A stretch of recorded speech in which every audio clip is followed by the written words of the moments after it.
Χριστουγεννιάτικες συνταγές από όλη την Ευρώπη. Ένας Ισραηλινός καλεί σε συμφιλίωση και ειρήνη από το Λονδίνο. Και σπορ και αναψυχή σε φιλανδικά καταφύγια.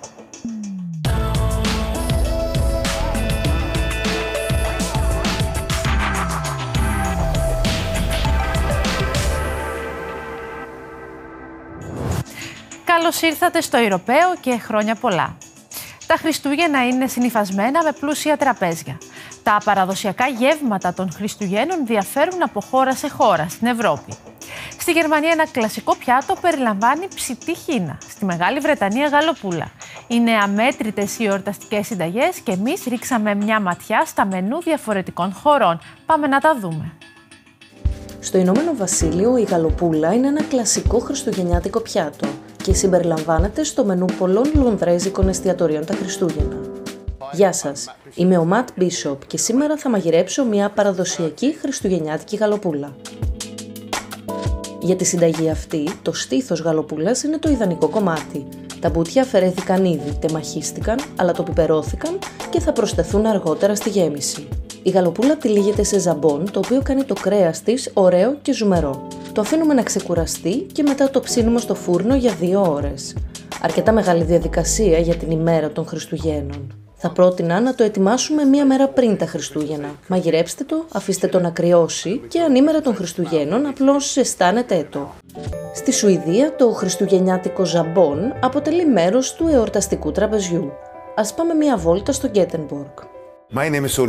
Είμαι ο Ulf Wagner και είμαι περήφανος ιδιοκτήτης του εστιατορίου Σιώμα Κάσινερ. Σήμερα θα ρίξουμε μια πιο προσεκτική ματιά στο σουηδικό χριστουγεννιάτικο τραπέζι. Θα σας δείξω πώς ετοιμάζω το χριστουγεννιάτικο ζαμπόν, το γιουλσκίνκα. Για το ζωμό χρειαζόμαστε ένα κρεμμύδι και γαρίφαλο. Προσθέτουμε φύλλα δάφνης και λευκό πιπέρι.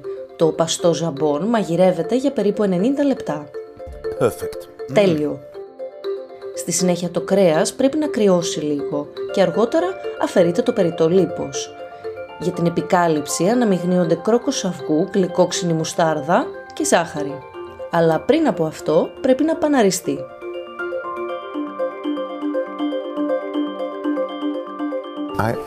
Χρειάζεται λίγη φρυγανιά γιατί αλλιώς δεν κολλάει. Μετά αλήφετε το μείγμα μαζί με την υπόλοιπη φρυγανιά στο ζαμπόν. Στη συνέχεια ψήνετε στον προθερμασμένο φούρνο για λίγα λεπτά μέχρι να ροδίσει και έτοιμο.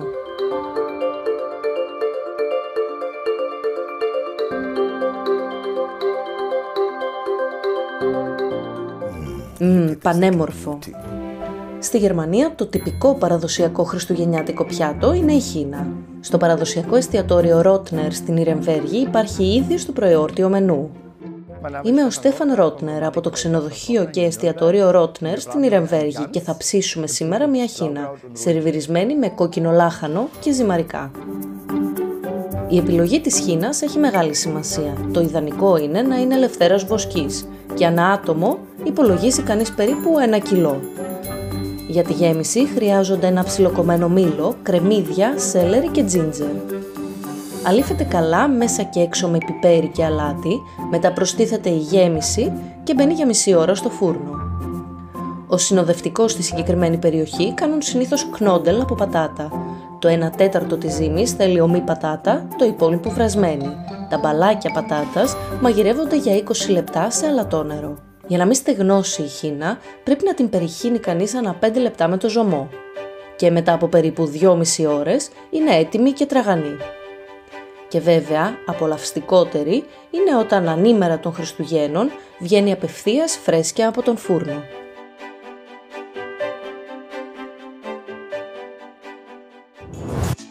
Το Μεσανατολικό συνεχίζει να προκαλεί πόλωση σε όλον τον πλανήτη. Σε πολλές πρωτεύουσες, μετά την τρομοκρατική επίθεση της Χαμάς στο Ισραήλ στις 7 Οκτωβρίου, αυξήθηκαν τα περιστατικά αντισημιτισμού και η Ισλαμοφοβία. Στους δρόμους του Λονδίνου έκτοτε βγήκαν χιλιάδες άνθρωποι για να διαδηλώσουν είτε υπέρ των Παλαιστινίων είτε υπέρ του Ισραήλ. Κάποιοι όμως εργάζονται με στόχο να γεφυρωθεί το χάσμα. Ο Μάγκεν Ινών είναι γιος καλλιεργητή λαχανικών. Όταν ετοιμάζει σαλάτα για τα παιδιά του στην κουζίνα του στο Λονδίνο, θυμάται το σπίτι του. Το σπίτι του, ένα ξύλινο σπίτι στο Ισραήλ, σε ένα μικρό χωριό κοντά στη λωρίδα της Γάζας. Και οι δύο γονείς του βρίσκονταν εκεί όταν έγινε η επίθεση στις 7 Οκτωβρίου και κάηκε ολοσχερός. What was murdered here? Εκείνη τη μέρα δεν δολοφονήθηκαν μόνο οι γονείς μου, αλλά ολόκληρα τα παιδικά μου χρόνια. Was murdered that day? Ο Μάγκεν Ινών, μαζί με τη γυναίκα του και τα παιδιά του, είχαν ωραίες αναμνήσεις με τους γονείς του εκεί που μεγάλωσε. Δεν έχει απομείνει σχεδόν τίποτα. Οι γονείς μου λάτρευαν τις εργασίες στον κήπο. Μετά το θάνατο των γονιών του, μαζί με τα αδέλφια του έκαναν μία συμφωνία, να μην ενδώσουν στο μίσος. Για το λόγο αυτό, βρίσκεται εδώ, σε μία ολονικτία στο κεντρικό Λονδίνο. Μαζί για την ανθρωπότητα ονομάζεται. Εβραίοι, μουσουλμάνοι, χριστιανοί και άθεοι. Όλοι μαζί στέκονται δίπλα-δίπλα.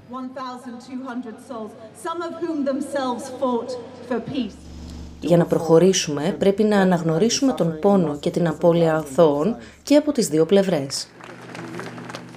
Οι ακτιβιστές λένε ότι δέχονται πιέσεις να διαλέξουν πλευρά. Και πράγματι, οι πολιτικές τους θέσεις μπορεί να διαφέρουν, όμως αρνούνται να ενδώσουν στο διχασμό. Μπορεί να ακούγεται αφελές, αλλά το να προχωρήσουμε σε μια πιο ειρηνική κατάσταση μπορεί να έχει νόημα. Τίποτα άλλο πλέον δεν έχει νόημα. Αν συνεχίσουμε έτσι, θα έχουμε τα ίδια αποτελέσματα, θα έχουμε καταστροφή και θανάτους. Δεν υπάρχει άλλη εναλλακτική από το να υπενθυμίζουμε στους ανθρώπους ότι πρέπει να λήξει αυτό και να μοιραστούμε την περιοχή. Τα κεριά εδώ καίνε για όλα τα θύματα, όχι μόνο για τη μία πλευρά. Ο Μάγκεν Ινών έχει κεντρήσει το ενδιαφέρον του πιο υψηλόβαθμου κληρικού της Αγγλικανικής Εκκλησίας, ο οποίος συμμετέχει επίσης στην ολονικτία.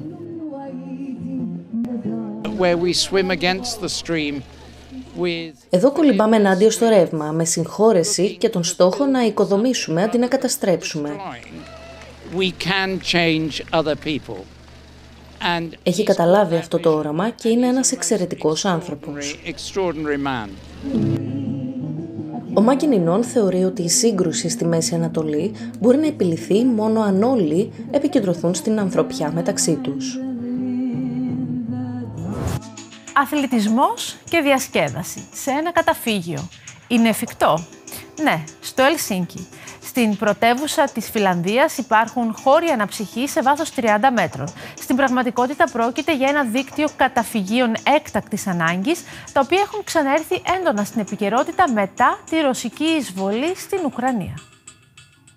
Καλώς ήρθατε σε έναν από τους πιο αγαπημένους χώρους ψυχαγωγίας του Ελσίνκι, για μικρούς και μεγάλους. Ο χώρος διαθέτει γήπεδο χόκεϊ, γυμναστήριο, εστιατόριο και πάρκινγκ.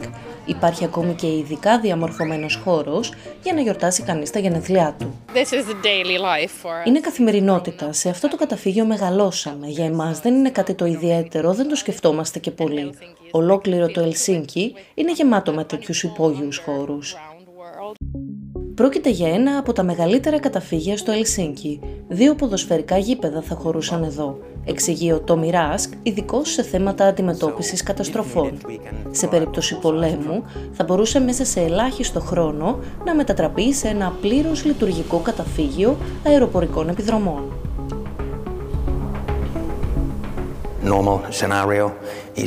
Το κλασικό σενάριο θέλει τα καταφύγια να λειτουργούν από αρκετές ώρες μέχρι και αρκετές ημέρες. Στα περισσότερα μπορούμε να παρατείνουμε αυτό το χρόνο. Αλλά η παραμονή εδώ προκαλεί και διάφορα προβλήματα. Ένα από τα μεγαλύτερα είναι η θερμότητα που παράγεται από το ανθρώπινο σώμα. Μόνο εγώ, για παράδειγμα, παράγω συνεχώς περίπου 100 βατ. Αν 6.000 άνθρωποι βρεθούν σε ένα τέτοιο καταφύγιο σε περίπτωση έκτακτης ανάγκης, θα υπάρχει πρόβλημα. Όχι όμως το Ελσίνκι. Η πόλη βρίσκεται πάνω σε μία πλάκα γρανίτη. Το καταφύγιο σμιλεύτηκε μέσα σε έναν υπόγειο βράχο, ο οποίος εκτός από σταθερότητα προσφέρει και δροσιά. Αλλά δεν αρκεί αυτό.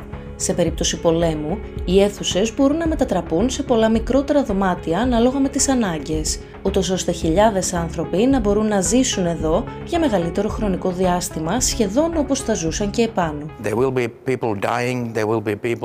Άλλοι θα πεθάνουν εδώ και άλλοι θα γεννηθούν. Θα υπάρξουν χαρούμενοι, αλλά και λυπημένοι άνθρωποι, ακριβώς όπως συμβαίνει και σε μια κανονική κοινωνία. Η Φινλανδία συνορεύει για περίπου 1.400 χιλιόμετρα με τη Ρωσία και για πολύ καιρό δεν ήθελε να ενταχθεί στο ΝΑΤΟ. Αυτό πλέον έχει αλλάξει. Το μέλος της Ευρωπαϊκής Ένωσης είναι εδώ και 6 μήνες μέλος του ΝΑΤΟ.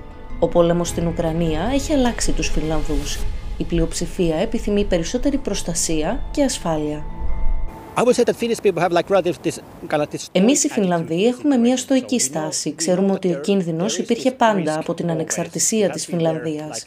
Φάνηκε και μετά το Δεύτερο Παγκόσμιο, όταν η Σοβιετική Ένωση επιχείρησε να κατακτήσει τη χώρα. Και κάτι τέτοιο θα μπορούσε να συμβεί ξανά. Το ξέρουμε, αλλά δεν το σκεφτόμαστε κάθε μέρα και γι' αυτό δεν ζούμε με το φόβο.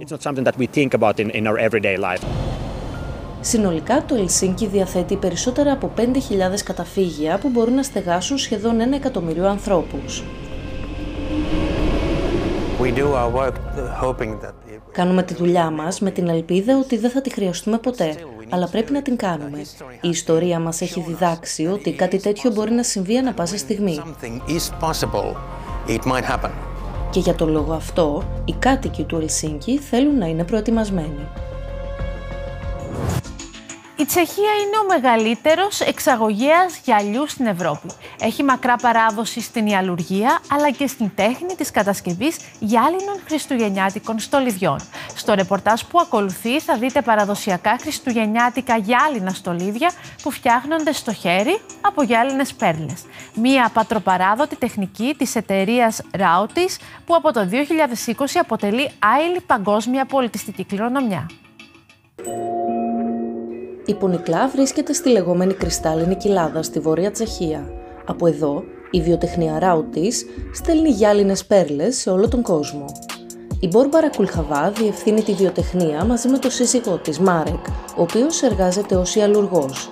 Του πήρε 6 μήνες για να μάθει να ελέγχει το γυαλί κατά την παραγωγή, ώστε να μην σπάσει.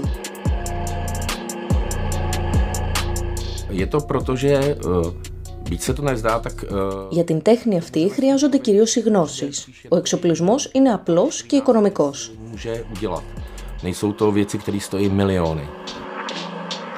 Και οι γνώσεις μεταδίδονται από γενιά σε γενιά με μεγάλη περηφάνεια. Όλο το χωριό εργάζεται στη Rautis, ακόμη και για να αργυρωθούν οι χάντρες. Διάφορα διαλύματα ενώνονται και αντιδρούν με τον αέρα. Έτσι δημιουργείται το ασημί χρώμα στο εσωτερικό τους. Ιδανικά για τη διακόσμηση χριστουγεννιάτικων δέντρων.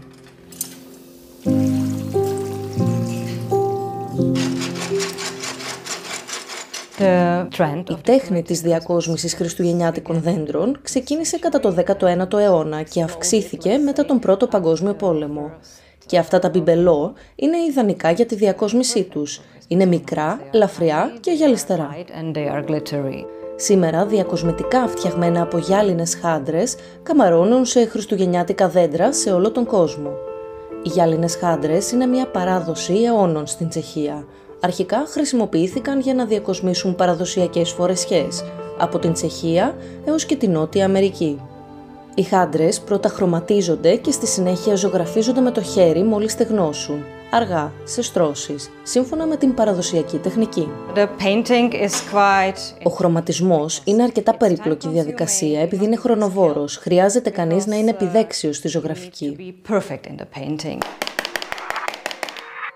Μετά τη ζωγραφική, οι χάντρες τεμαχίζονται. Σχεδόν οι μισές από αυτές θρηματίζονται κατά τη διάρκεια της παραγωγής, γεγονός που τις καθιστά και ιδιαίτερα πολύτιμες.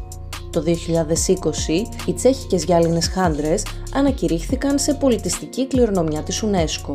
Ένα μεγάλο βήμα για τους Rautis, που από τότε άνοιξαν τις πόρτες της βιοτεχνίας τους και περίπου 30.000 άνθρωποι από όλο τον κόσμο τους επισκέπτονται κάθε χρόνο.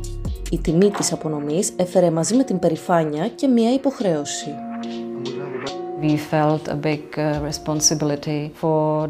Νιώσαμε μεγάλη ευθύνη για την κοινότητα των ιαλουργών, για ολόκληρη την ομάδα μας. Όλος ο κόσμος γνωρίζει για εμάς πλέον. Πρέπει να μάθουμε να το διαχειριζόμαστε.